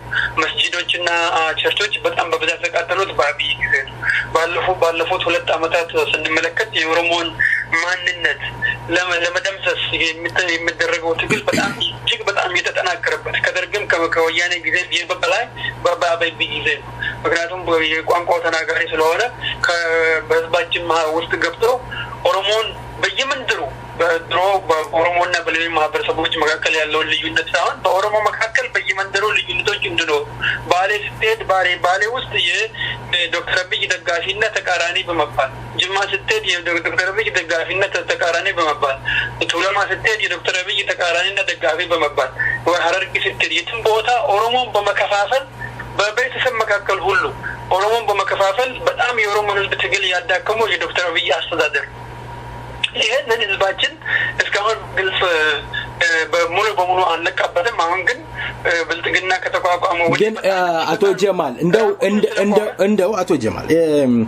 የኦሮሞ ህዝብ የተበደለ ከሆነ የኦሮሞ ህዝብ ለመቶ ምናምን አመት የሚታገለ ከሆነ እንደው መቶ ምንለው መጫቱ ለማ ከተመሰረተ እነ ጀነራል ታደሰ ብሩ የዚህን ትግል ካደረጉ በኋላ ነው የኦሮሞ ነጻነት ግንባር ለምሳሌ ከቆመ 40 አመቱ ነው ግን እንደዛም ሆኖ በድርጅት ታቅፎ ስትራክቸር ኖሮ መታገል የጀመረው ያው 40 እና 50 አመት ይሁን የተበደለ ህዝብ ከሆነ የሞተ ልጁን የቀበረ ህዝብ ለምሳሌ ሬቻ ላይ ከ1000 በላይ የኦሮሞ ወጣት የሞተበት ህዝብ እንደ አዲስ ተከፋፍሎ ምንም እንዳልተፈጠረ ሆኖ ማንነቱን ረስቶ ሌላ ቦታ ላይ ነው ያየነው ያለነው የኦሮሞ ህዝብ የሚታገልበትን አያቅም የሚደርስበትን ሳያቅም የኦሮሞ ህዝብ ትግል የት ጋር ያለው ይሄን እንዲያሳዩኝ ነው የምፈልገው የኦሮሞ ህዝብ ትግል የደረሰ የት ጋር ያለው የተበደለ ህዝብ ከሆነ ለምን ጽናት ሊኖረው አልቻለም ምንድነው የሚያዋልለው እንግዲህ አሁን ህዝቡንና ኤሊቱንም አንድ ላይ ትንሽ መቀመለቁ በጣም የሚከብድ ይመስለኛል ማንኛውም ማህበረሰብ በኤሊቱ ወይም ደግሞ ተማረ በሚባለው ክፍል ነው የሚመራው የትም ሀገር የፖለቲካ ፕሮግራሞችን የሚቀርጹት ለህዝብ ደግሞ ንቃተ ህሊና እንዲሰፋ የሚያደርጉት ህዝቡን የሚያዩት በየሚዲያ የሚናገሩት ሰዎች በአብዛኛው የኤሊቱ ክፍል ነው በጣም ትልቁ የኦሮሞ ህዝብ ትግል ችግር የኤሊቱ ክፍል ይመስለኛል ምክንያቱም አንደኛ በአንድ በኩል ዶክተር አብይንም ይጨምራል ማለት ነው እንደዚህ አይነት አባባል በ150 አመታት የነበረው የአብሲኒያን የበላይነት ዶሚናንስ ካልቸር እስካሁንም ድረስ አላበቃም እስካሁንም ድረስ አንዳንድ ኦሮሞዎች ለምሳሌ አንተ ለአንድ ኦሮሞ አንድ ነገር ነግረው ኦሮሞ ሆነ ማለት ነው ካንተ በኋላ ከአማራና ከትግሬ በተመሳሳይ ነገር ላይ ኢንፎርሜሽን ከሰማ የአንተን ኢንፎርሜሽን እንደ ውሸት ቆጥሮና የትግሬውና የአማራን ያምናል ይሄም የሚያሳየው ምንድነው ሳይኮሎጂካሊ ኦሮሞ እርስ በርሱ ወንድሙን ከማመን ይልቅ የበላይ ናቸው የእውቀት ባለቤቶች ናቸው የስልጣን ባለቤቶች ናቸው የኢንፎርሜሽን ባለቤቶች ናቸው ብሎ የአብሲኒያን የበላይነት ሌጋሲ የተቀበሉ ሰዎች በጣም ብዙ ናቸው ማለት ነው በተለይም ደግሞ በትምህርት ውስጥ ያለፉት ሰዎች በትምህርት ቤትም የተማሩት አሁን እንደ ዶክተር አብይ ዋና ትልቁ ችግር ኦሮሞ ሆኖ ኦሮሞን በማጥላታቸው አይደለም ትልቁ ችግራቸው የበላይነቱ የአማራ የበላይነት በጭንቅላት ውስጥ ስላለ ያንን ካላከበረ መኖር የሚችል አይመስለውም ያንን ካላከበረ እንግዲህ ፈረጆች የሚሉት ነገር አላቸው ገብቷል የጌታ ሲታመም ባሪያው ያቃስታል በጌታው እስካሁንም አላቃሰታል ታመመ እንጂ ነገር ግን የሱ ባሪያ ደግሞ ያዛል እንዴት ጌቶች ይታመማሉ ለኔን ታመመ እንጂ ለኔን ሞትሎት እንጂ የሚል አይነት ነገር ማለት አሁን እንደዚህ አይነት ሳይኮሎጂ በኤሊቱ ውስጥ ይታያል ይሄ ሁኔታ በዚህ ብቻ አላበቃም የበራስ አለመተማመን ብቻ ሳይሆን በማህበረሰባችን ውስጥ ደግሞ ክፍፍል ይፈጥራል የኦሮሞን ማንነት አቅፎ ከማየት ይልቅ በሃይማኖት በጎሳ በአካባቢ በእርስ በርሳቸው ሲፎካከሩ አንዱ በአንዱ የተደጋፊ ለማግኘት በአካባቢ ሰዎች ለማደራጀት ይሞክራሉ ይሄ ደግሞ ለድርጅቶች እድገት ያለ አንድ ድርጅትም እድገት ዋጋ የሚሰጠው ነገር ሳይሆን በአላማ ላይ የተመሰረተ አካሄድን ሳይሆን የሚያበዛው በጭቅጭቅ ላይ በንትርክ ላይ በልዩነት ላይ የሚያተኩር ይሆናል ማለት ነው እንደዚህ አይነት ችግሮች በጣም ረጅም ጊዜ ኦንልፍንም ሲያስቸግሩት እንደነበር ይታወቃል ነገር ግን ያ ሁሉ ነገር የተቀየረው በቄሮ ነው ቄሮን አይተው ከሆነ የኦሮሞ ህዝብ ሙሉ በሙሉ አንድ ላይ ተንቀሳቅሶ በአንድ ቀን ከ200 ከተሞች በላይ የኦሮሞ ወጣቶች አንድ ላይ ሲንቀሳቀሱ ነበር እንደዚህ አይነት ክፍፍሎችን ትግሬዎችም ሲፈጥሩ የነበሩ አማራዎች ሲፈጥሩ የነበሩ የተቆጣጠሩና ከሱ በላይ በኦሮሞነት አንድ ላይ የተንቀሳቀሰው ወጣቱ ነበር ያ ወጣት ደግሞ የራሱ የፖለቲካ አላማ አድርጎ ያልተደራጀ ስለነበር እነዚህ በመሐከል ላይ ሲዋልሉ የነበሩት የህዝባችን ትግል አቅጣጫውን አሳቱት ያ ነገር ግን በኦሮሞ ተቀርቷል ወይ በወጣቱ ውስጥ ያ ስለልቦና ጠፍቷል ወይ ካየው ካልከኝ አልጠፋም አሁን ማህበረሰቡ ህዝቡ አሁንም ድሮ ያጣውን ነገር ማጣቱን ያቃል ኦሮሞዎች ናቸው ያባከታች ልጆች ናቸው ተብሎ ኮመርሻላይዜሽን ይሄ አድቨርታይዝመንት በጣም ስለተካሄደ ብቻ ለማንና የለማን ቡድን የተማን ለማትን የሚለውን እንደ ጃዋር የሰሩትን ስትራቴጂ ራሱ ህዝቡ ስላልነቃበት በጣም በማይሆን መንገድ ለጊዜው ሄዷል ያ ነገር ግን ይመለሳል እርግጠኛ ነኝ የዛሬ 2 አመት ሰዎችን ስለ ጃዋር በተጠይቃቸው ስለ ለማ በተጠይቃቸው ስለ አብይ በተጠይቃቸው የምታገኘው መልስና ዛሬ የምታገኘው መልስ በጣም የተለያየ ነው የሚሆነው አሁን የደረስንበት ሁኔታ ለወደፊቱ በጣም ትልቅ ትምህርት ይመስለኛል ምክንያቱም አንድ ሰው እንደ ኦሮሞን መስሎ የኦሮሞ ብሔርተኛ መስሎ ህዝብን ማጭበርበር እንደሚችል በጣም በግልጽ ታይቷል አሁን በኋላ 1991 ወይም 1992 ዓመተ ምህረት የኦሮሞ ህዝብ ቤተ መንግስት ደርሶ ተመለሰ 2000 በኢትዮጵያ አቆጣጠር 2011 ወይም በ21ኛው ክፍለ ዘመን አሁንም የኦሮሞ ህዝብ ትግል አፉ ላይ ደረሰ ወይም ፍንፍኔ ደርሶ ቤተ መንግስት ገባ ሲባል ድጋሚ የኦሮሞ ህዝብ ተቀለበሰ ዛሬ ሳለመቀልበሱ ምን ያህል እርግጠኞች ነን ዛሬ ስለ የኦሮሞ ልጆችን ድጋሚ ለማሳረድ ምንዘጋጀው ምን ያህል ኃላፊነት አለብን ምን ያህል ኃላፊነት ስነታችንስ እንወጣለን ተቋሚ ነን ብለው በኦሮሞ ህዝብ ድርጅት በኦሮሞ ህዝብ ስም የሚንቀሳቀሱ የኦሮሞ ድርጅቶች በተለይ ሀገር ቤት ያሉት እንደ ኦነግ ኦፊሲ የተለያዩ የኦሮሞ ድርጅቶች የኦሮሞ ህዝብን ከመከራ ከችግር እንደ ቁመታቸው እንደ ህዝብ እንደ ደጋፊ እንዳላቸው የኦሮሞ ህዝብን ለምን መታደግ አልቻሉም ለምንድነው የኦሮሞ ህዝብን ችግር መከራ አጉልተው ለዓለም ማሳየት ያቃታቸው ኦነግ ረጅም አመት የትግል ልምድ ያለው ነው ኦፊሲም እንደዛው ረጅም አመት የፖለቲካ ልምድ ያላቸው መሪዎች ባለስልጣናት እዛ ውስጥ ያሉ ድርጅቶች አመራሮች አሉ ለምንድነው የኦሮሞ ህዝብን መድረስ ያልቻሉት የኦሮሞ ህዝብ ቤተ መንግስት እያደረሰ ሁሌ የሚመለስበትና የሚዋረድበት ዳግመኛ የምናለቅስበት የምንጮህበት ለዳግመኛ ልጆቻችንን ለማሳረድ የምንዘጋጅበት ለምንድነው የኦሮሞ ህዝብ ትግል የት ጋር ነው ማብቂያው አቶ ጀማል እንግዲህ በጣም ነገሮች ናቸው ህዝቡና ድርጅቶቹም የሚያያዙ ነገሮች ሆኖ ነው ለኔ የሚታይ ምክንያቱም በአንድ ማህበረሰብ ውስጥ ድርጅቶች የሚፈጠሩት በማህበረሰብ ውስጥ ባለው ስልልቦና በአረዳዱ በንቃተ ህሊናው ላይ የተመረኮዘ ነው በኦሮሞ ውስጥ ያሉት ድርጅቶችም ከህዝቡ ጋር የሚያያዙ ይመስለኛል አሁን አንዳንድ ነገሮችን ስትመለከት በጣም ስህተት የሆኑ አስተሳሰቦች በማህበረሰባችን በግዙፍ ገዝፎ የሚታዩበት ጊዜ አለ ለኔ የሚታይ ለሌሎች ሰዎች የማይታያቸው ነገሮች ሊሆኑ ይችላሉ ለምሳሌ ግለሰቦችን ከድርጅቶች በላይ ማክሰብ በጣም ስህተት ነው በአንድ ማህበረሰብ ውስጥ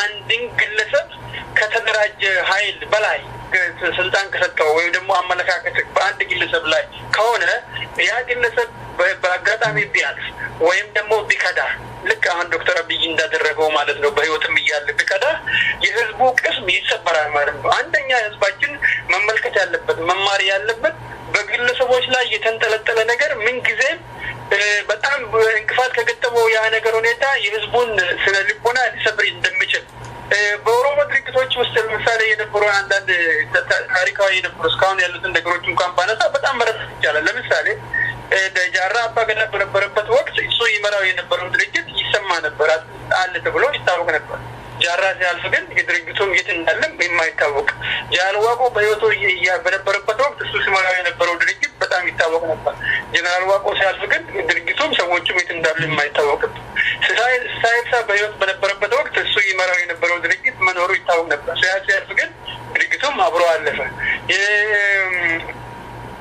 ኦኤልኤፍ ደግሞ ድሮ በ1990ዎቹ ኦኤልኤፍ እና አቶ ሌንጮ አንድ ሆኖ ነበር የምታይ አቶ ሌንጮ ከድርጅቱ የራቀ ሲሄድና በድርጅቱ ውስጥ ችግር ሲፈጠር ኦኤልኤፍ በጣም ትልቅ ችግር ደረሰበት ማለት ነው አሁንም በቅርብ ጊዜ የምትመለከታቸው ተመሳሳይ ስቶሪዎች አለ ለምሳሌ የቄሮን ትግል ራሱ ስትመለከት ጃዋር ከቄሮ ጋር በላይ እጅግ በጣም ስለገዘፈ በጃዋርና በቄሮ መካከል ያለው ልዩነት በሚመጣበት ጊዜ የቄሮ ሁኔታ ወጣች እየከሰመ ሊመጣ ይችላል ማለት ነው ገላታ ድልቦም በዛው መመልከት ይችላል የዛኔ ያክል ደግሞ ዶክተር አብይን ስልጣን ላይ ሲመጣ በቃ ነብይ ነው ምናምን ነው ተብሎ ሲነገር ነበር አሁን ደግሞ ሰውየው ትክክለኛ አለመሆኑን ስትመለከተው ምን ያህል እንዳጨናገፈ ታያለ እነ ጀነራል ከማል ራሳቸው አባውን ሲከላከሉ ወልክ ሲከላከሉ የነበረው ለከማል እንደ ግለሰብም ስሜት የነበረውን አመለካከትና ከዛ በኋላ የነበረውን አትመለከታል በግለሰቦች ላይ የምንጠለጠል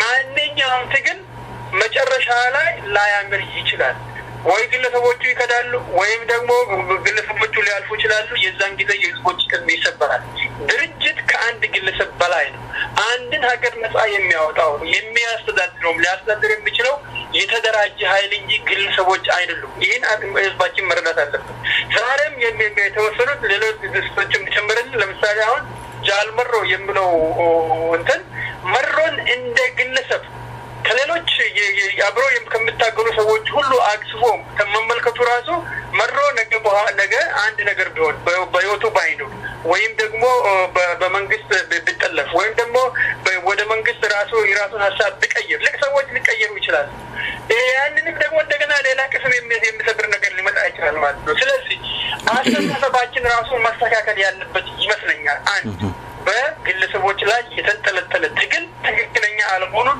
ህዝባችን መረዳት አለበት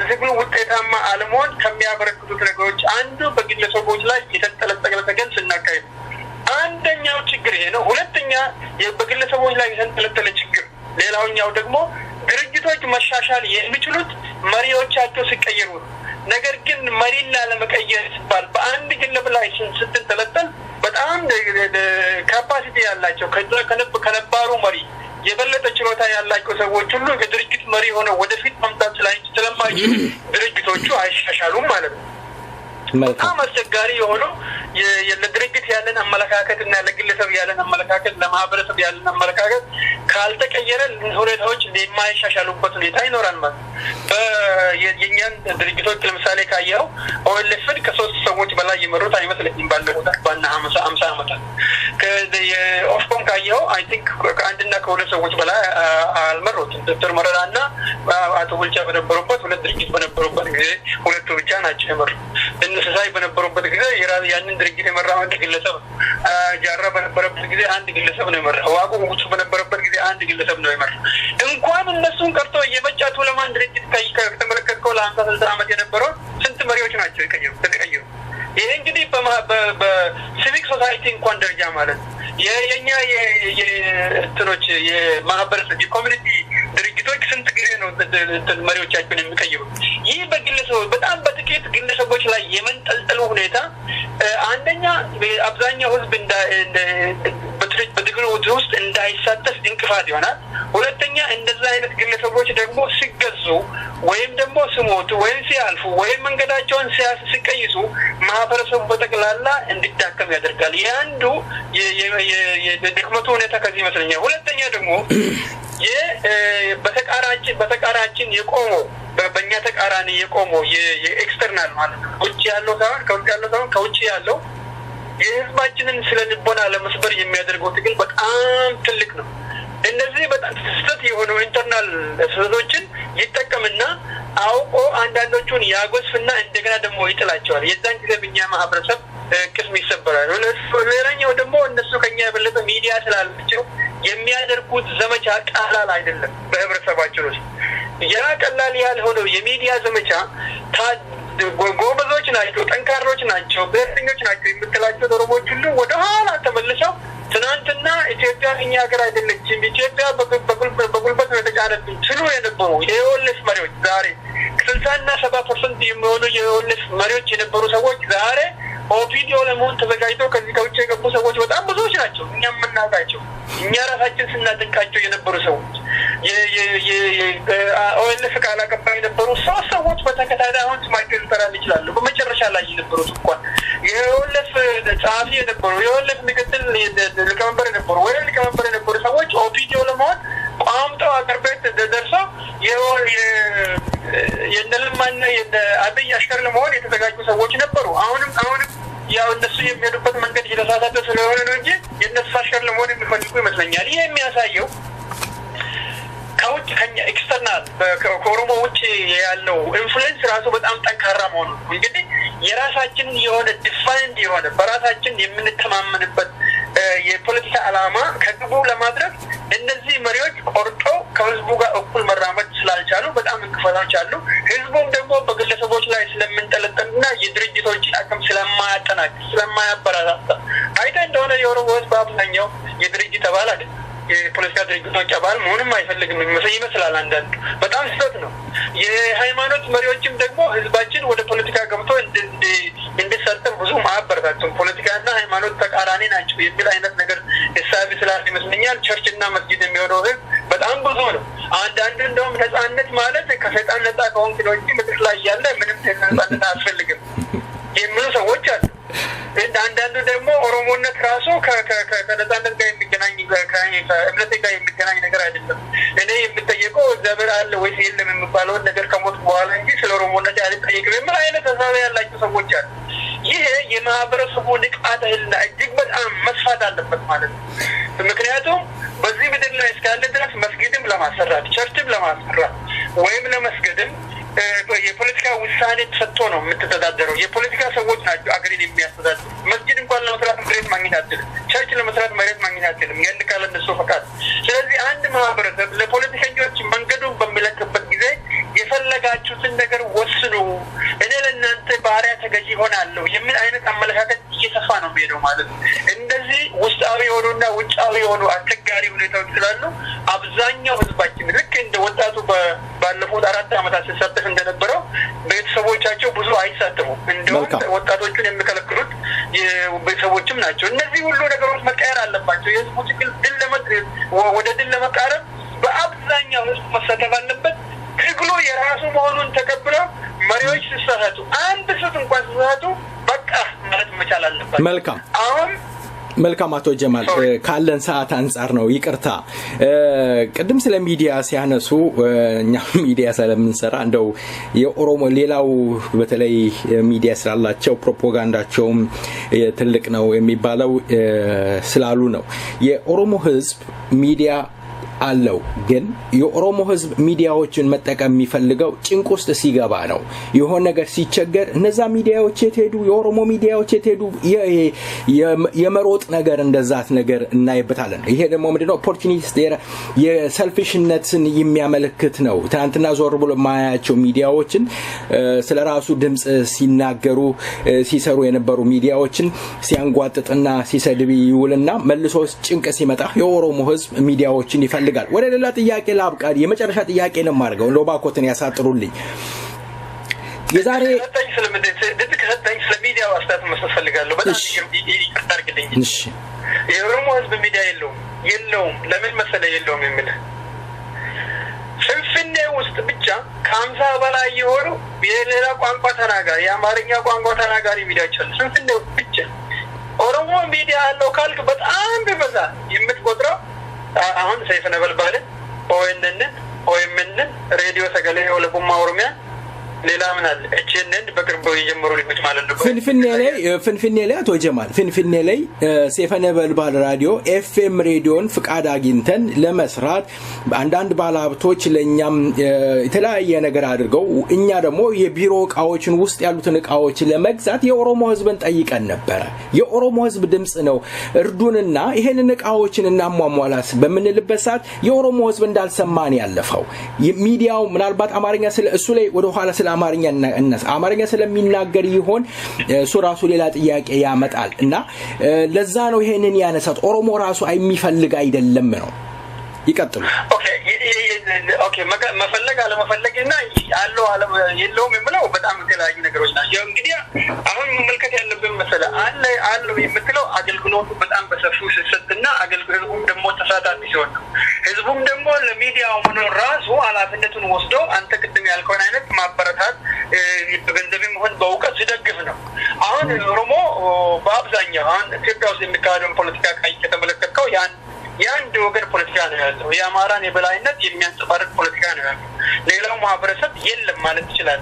እንደውም ኦሮሞ ምናልባት ከሌሎች ማህበረሰቦች ከተጨቆኑ ማህበረሰቦች የተሻለ አንዳንድ ድምጾችም ቢሆን አሉት ማለት ይቻላል እንጂ ጋዜጣ የለም ኦሮሞኛ የሚታተም መጽሐፎች የሚያሳትሙ ድርጅቶች የሉም በመጽሐፎችም በኦሮሞኛ አይታተምም አሁን ያልከው የቲቪ እና የሬዲዮ ሁኔታዎች ደግሞ ኦሮሞ እኮ ኦልሞስት 50% የኢትዮጵያ ህዝብ የሚባል ያክል ህዝብ ነው ያሉ ሚዲያዎች በአብዛኛው በኦሮሞኛ መተላለፍ ነበረባቸው ማለት ነው ምክንያቱም የህዝቡን ቁጥር ሪሌቲቭሊ የሚመጥን አይነት ነገር መሆን ነበረበት ነገር ግን እንደዛ አይነት ነገር አቅምም ስለሌለ የተደራጀ የሚዲያ ሃውስ ስለሌለ የኦሮሞ ድምጽ በጣም ዝቅተኛ ነው ካለው ከህዝቡ ቁጥር ይሄ ከብዙ ነገሮች ጋር ይያያዛል አንደኛ የበላይነት ዶሚናንስ የነበረው በኢኮኖሚም በእውቀትም ለ150 ዓመት ሲገዙ የነበሩ ሰዎች በየከተሞች ውስጥ የሰፈሩት አርባናይዜሽን ብራቱ በጣም አስተዋጽኦ አድርጋል የመንግስት አገልግሎት የሚያገኙት የመንግስት ድጎማም ሊያገኙ የሚችሉት ስልጣን ላይ የነበሩ ቢሮክራሲ ያሉ ሰዎች ናቸው ይሄንን ቢሮክራሲ ደግሞ 70-80% የያዘው ከተማ አስተዳደርን ስትመለከት የግንጃ ቤቶችን ስትመለከት የፖሊስና የምናምን ሁሉ ነገር የጋዜጣና የሚዲያ አገልግሎትን ስትመለከት የአንድ ፈንድ የአማራው የበላይነት ያለበት መሆኑን በጣም በግልጽ ነው የምታየው ስለዚህ አሁንም ኦሮሞ ድምጽ የለውም አሉ የተባሉትን እኮ እናንተን እያሸማቀቁ ነው ሰዎች እስከዛሬ ድረስ የምትኖሩ ህዝቡም ይሄን ያህል በእውቀት የሚደግፋችሁ ህዝብማ አይደለም አሁን ለጊዜው ማለት ነው ጥቅሙንም ምናልባት ሙሉ በሙሉ መረዳት ሊሆን ይችላል እነሆ ጋዜጠኞቹ የእነሱ መረድ ታስሮ ነው ያሉት ከኛ ከምንፈልገው ውጪ ከተናገራችሁ ደግሞ ማስፈራሪያ ደብዳቤ ተጻፈባቸው ነው ቀን በቀን የሚዞሩ እነዚህ ሁሉ ሚዲያዎች ለኦሮሞ ህዝብ ዋስትና መሆን የማይችሉበት ደረጃ ላይ ነው ያሉት ዛሬ ራሱ ያለው መንግስት እነዚህ ሰዎች በአንድ ቀን ቢሮአቸውን አዘግቶ ሊያዘጋ ይችላል ድምፁ የኦሮሞ ህዝብ ሚዲያ የለውም ያልኩት ከዚህ አንጻር ነው እንጂ የሚጥሩ ሰዎች የለውም ከማለት አይደለም ገባኝ መልካም ሰዎች በግለሰብም በጣም ብዙ ናቸው መልካም አቶ ጀማል የመጨረሻ ጥያቄ ነው ማነሳው እና እንደው ባኮተን ያሳጥሩልኝ የዛሬ 3 አመትና 4 አመት አማርኛ ሰይፈ ነበልባል እንግዲህ ሰይፈ ነበልባል ኦልሞስት ወደ 11 አመቱ ነው 11-12 አመቱ ላይ ነው ያለነው በመንሰራበት ሰዓት አንተ ኦሮሞ አይደለህም እንዴት አማርኛ ትናገራለህ አማርኛኛ ኦሮሞች አንናገርም አንጽፍም የሚሉት አማርኛነትን አማራ መናገርን የሚጠየፉ ኦሮሞዎች ዛሬ ኦሮሚኛ አማርኛውን በትክክል ሳይናገሩት ኦሮሚኛ ለመናገር ጥረት ያደረጉ ይገኛሉ ለምተናገሩ አይደለም ምን ተገኘ ይሄ ምናልባት የማንነት ቀውስ ሊሆን አይችልም ዛሬ ካለኛ አማርኛ ጻፊ የለም ካለኛ አማርኛ ተናጋሪ የለም እያሉ ይገኛሉ እነዚህ ሰዎችና የዛሬ 4 አመትና 3 አመት እኛን ሲተቹ እኛን ሲያወግዙ የነበሩ ግለሰቦች ቡድኖች ዛሬ ያለኛ ኢትዮጵያዊነት ያለኛ አማርኛ ተናጋሪ የለም እያሉ ይገኛሉ ይሄ ምናልባት ከማንነት ቀውስ የተነሳ ይሆን ተስፋ የመቁረጥ ነገር ይሆን እንግዲህ ባለፈው 2 አመት ያለውን የኦሮሞ የፖለቲካ ከተመለከተው በፊት ወጥቶ የሚናገሩ ሰዎች ሁሉ በጣም ኦፖርቹኒስቶች መሆናቸው በግልጽ ይታያል እና በጣም ብዙ ሰዎችን በቁጥር መቁጠር ይቻላል እንግዲህ ካሁን በፊት የኦሮሞ ብሔርተኛ ከኛ ውጪ የለም የካለ ኦሮሚያ ነጻነት መኖርም አንችልም መኖርም አንፈልግም ከአማርኛ መናገርም የለብንም ከአማራ ጋር መቀራረብ የለብንም የሚሉ ሰዎች ይሄንን እንደ ፖለቲካ ስሌት ነው ተጠቀምንበት እንጂ እኛ ኢትዮጵያውያንን ብለው ዛሬ የሚናገሩ ሰዎች በጣም ብዙዎችን ታያለ ያነቃነውን ኦሮሞ ወደ ኋላ መለሰን ኢትዮጵያውያን እናደርጋለን ብለው የሚፈክሩ የሚደሰኩሩ ሰዎችን ትመለከታለህ ኦሮሞ አልነቃም ነበር ምንም አቅም ነበር ራሱንም አቅም ነበር እኛን ኦሮሞን እንድል ያደረግነው አሁን ደግሞ ኢትዮጵያን እንድል እናደርጋለን ብለው ሰፖርታል እንደዚህ አይነት ግለሰቦች እኔ እንደሚገባኝ አንደኛ ብዙዎቹ በእድሜ በጣም የገፉ ሰዎች ናቸው ባለችን እድሜ ያው የሰራነውን ነገር ከግብ ማድረስ ስላልቻል እንደምንም ብለን ካለው መንግስት ድጋፍ ማግኘት ቤትም ከተሰጠና ጎጆ ምን መቀለሻ በራሳችን ስላልሰራ ለመንግስት ተገዢ እንሆን የሚሉ አይነት ሰዎች ይመስሉኛል በአብዛኛው ያሉት እንደዚህ አይነት ነገር የነበሩ ሰዎች በሌላ በኩል ደግሞ በኢትዮጵያ ውስጥ ያለው የፖለቲካ አካሄድ ቅድም እንዳልኩት በዶክተር አብይና በሌሎቹ አቅጣጫውን ስለቀየረ በዛ ውስጥ ራሳቸውን በዛ ኪስ ውስጥ ለማስገባት ከኦሮሞ አማራ በላይ አማራ መሆን የሚፈልጉ የሚቆላጥፉ አማርኛ መናገር የማይችሉ ልክ ላይ አሁን እንደሚቸገሩ ከላይ በላይ የሚቸገሩ እንደነ ታከለ ኡማን ሁሉ ትመለከታለህ። እንደ ታከለ ኡማ ወለፍ ለመሆን ወደ ጫካ ሄጄ ነበር ብሎ የሚናገር አይነት ሰው ነው። አሁን ዛሬ ደግሞ ተቆላጥፎ ሁሉ በጣም ሲቸገር ታከለ ኡማ ማይዋሽ ልጅ ነው። ታከለ ኡማ እኔ አዲስ አበባ ቢሮዬ መጣ ነበር። እሱ ደሲሳ ቶሎሳ ተስፋዬ ቢሮዬ ይመላለሱ ከኦብኮ ቢሮ መረጃ ለኛ የሚያመጡ ታከለ ኡማ ዛሬም እንግዲህ ፌስቡክ ፍሬንዴ ነው። ማንንም ያውቃል፣ እሱም ያውቃል። ምንድነው ታከለ ኡማ ቆራጥ ታጋይ ነበር። ዛሬ ግን ያየውት ያለውት ዛው ታንትና ሲናገረው የነበረው ቦታ ላይ አላየው። ብዙ ነገር መናገርም አስፈላጊ አይደለም፣ ግን የትናንትና ቦታ ሰው የቆመበትን ዛሬ እንዴት እንደሚረሳ ግራ ይገባኛል። ለዛ ነው ይሄንን ያነሳው ጥያቄ ራሱ እኔ እሱን በግልጽ በግሉ ለማለት አይደለም። አሁን ብዙ ናቸው እንደዛ አይነት ሰዎች እና አቶ ሌንጮን ጨምሮ ማለት ነው ዶክተር ዲማ ደግሞ ጨምሮ ማለት ነው የወለስ መሪዎች ናቸው ሲባሉ ሌንጮ ባትን ጨምሮ ማለት ነው እንደ አሚን እነዚህ ሰዎች ሁሉ ወደ ኋላ ነው ይሄዱት። እንደ ግመል ሽንት ነው የሚባለው በኦሮምኛ አንፍሊንቺንግ አላፍዶ በደመን የሚባል ነገር ማለት ነው።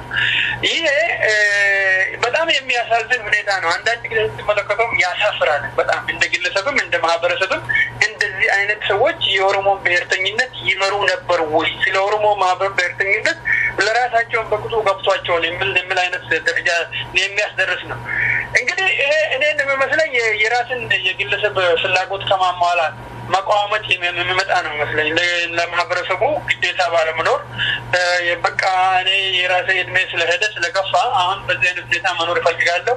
በኋላ የሚመጣው ወጣት ደግሞ አይ ከአሁን በፊት የነበሩ ሰዎች ይሄው እንደዚህ ከርተዋልና መጨረሻው ክዳን ከሆነ እኔም ልክዳ የሚል አይነት ምሳሌ የወሰዱ እንደነታየ ደንዳን አሁን ለምሳሌ መመልከት ይችላል።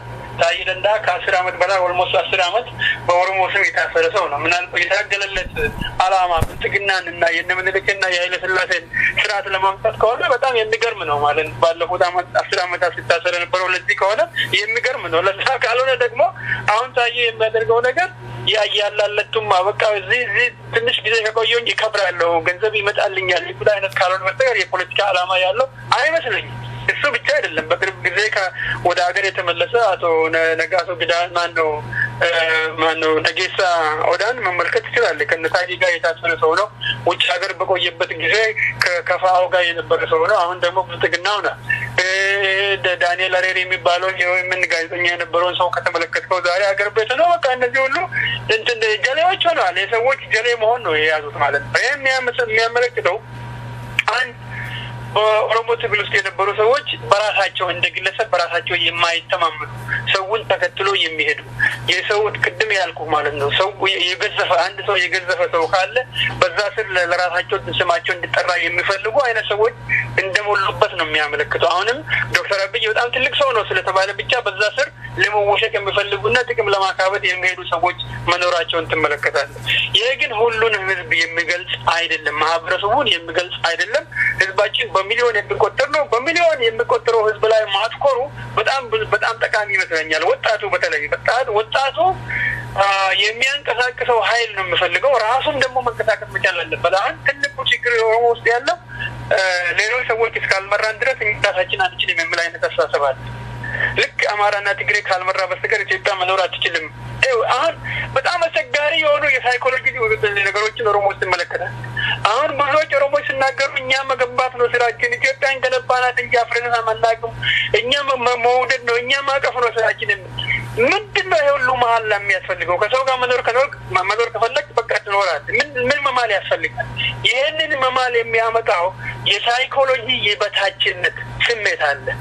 እኛ ካልማን በስተቀር ሰዎች አያምኑንም።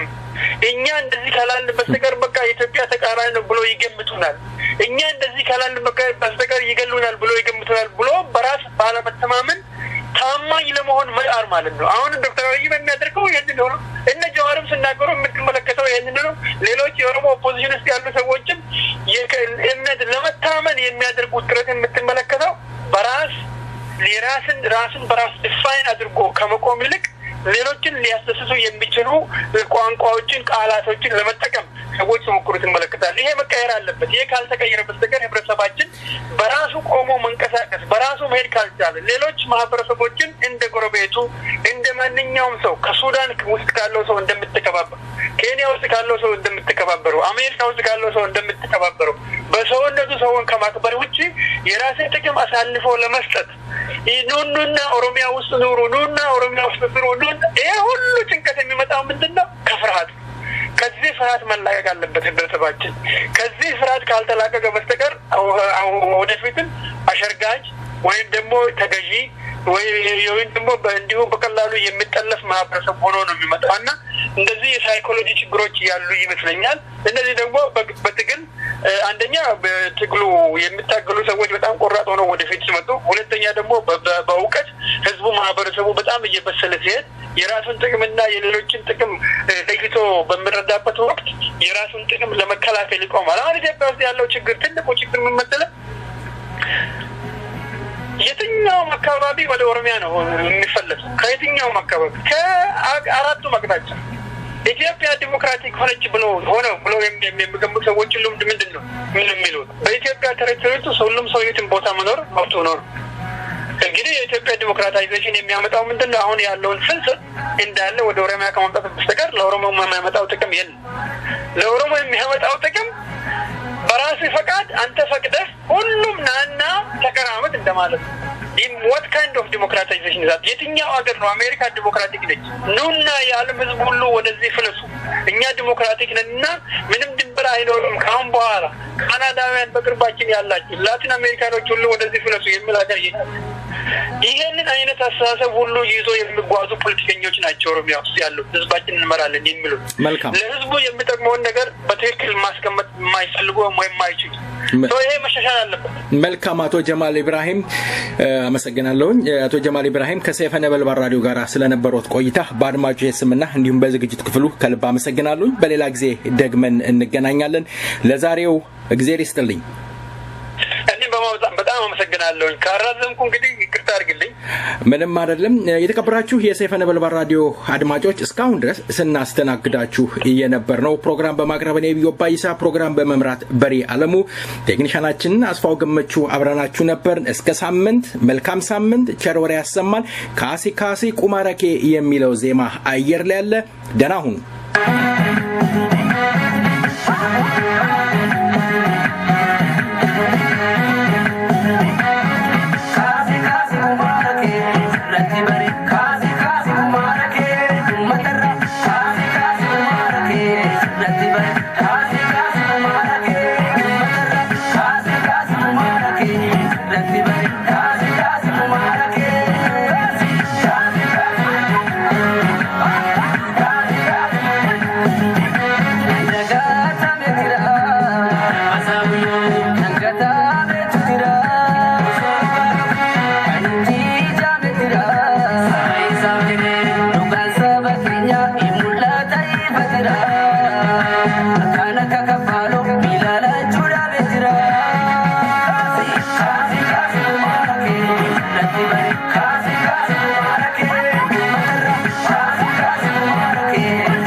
Cho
ነበልባል ሬዲዮ ፕሮግራም ነው።